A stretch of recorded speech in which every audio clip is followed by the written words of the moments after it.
today I'm going to show you how to check your battery voltage using a multimeter. Now, I think these are a great thing to have. Again, Lidl's, Aldi, Halfords. This is Halfords one. You can get them off eBay, Amazon, but they're really, really worthwhile to have for checking most of your electrical problems on a bike. So, what we're going to do is, so you have your direct current, alternating current, so basically AC DC. Back in black. Right, so you want to turn it to 20, so you can check your voltage.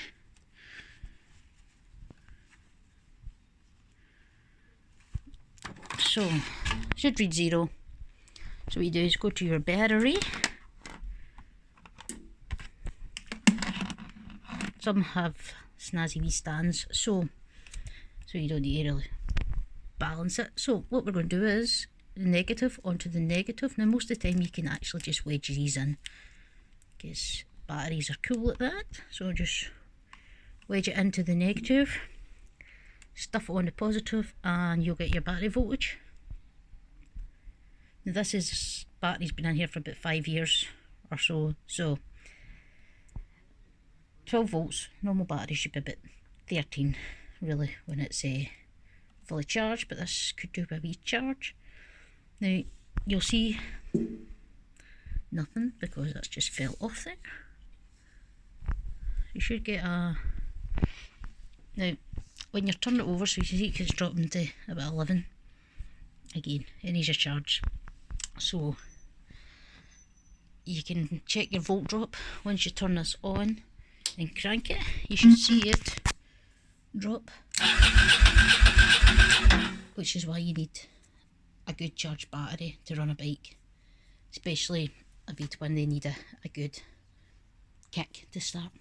So this will start eventually. I'm not going to do it because I'll drain the battery. So if your battery's low, you'll see it's still kind of changing up and down.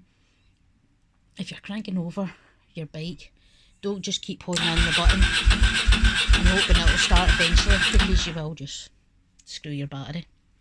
So always start it, always try it, then turn it off for a wee bit and just let it just come back up again. I mean, it'll not come up to like absolutely fantastic 13 volts, but it's enough just to recover. Turn it on again. I've not got this even on the choke or anything, so that's on because the headlights. So, well, my headlights off. What I do is make sure all your headlights are off. You don't really want, well, again, newer bikes you can't do this because they're already on, but the older ones you can.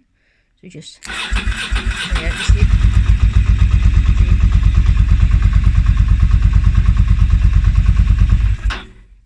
once it's charging, it will start going up. It just takes a bit, but yeah, so it will start if the battery is kind of like 11, 12. If it's below 9, not got a hope in hell. So better off to charge it while it's on the bike.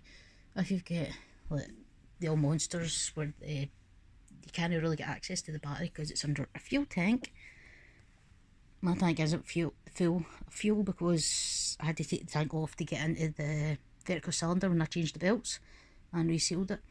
So I've got this snazzy little thing which you get from Optimate in Oxford, do one, just this, so you can just connect the charger to it. I just keep it there on the frame, easy to get into. I can actually just charge it because I've got it like this, but I'm not bothered because it starts eventually. In fact, this starts easier half the time than the MT-07. So, but again, we're all here to discuss what's easier to start. We're talking about the batteries.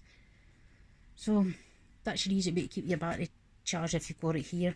If your battery's low, bike isn't going to start.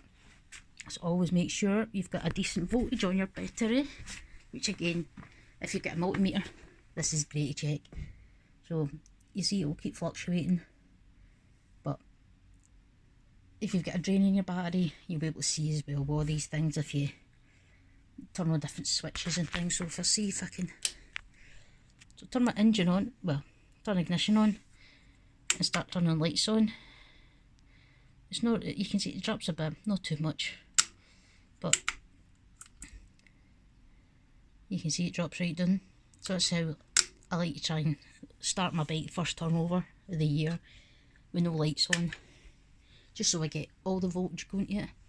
And if it's anything like this, it'll start eventually, usually after a few swear words. But you do look at it in the street shouting and bawling at your bike. But yeah, multimeter on your battery, check your voltage, good voltage, your bike should start, there's no battery problem. And again, you can also use this to see if your battery's charging. If you think you've got a problem with your charger, like your reg and things, again, plug your multimeter on, check what your voltage is. If you start your bike and the voltage starts going up, you should be fine. Just keep an eye on it, and it should see it going up. I think it should charge usually up to about like 14 volts maximum. So things like that, you can see a lot of problems with just one of these, a couple of pound basically. Thanks for watching.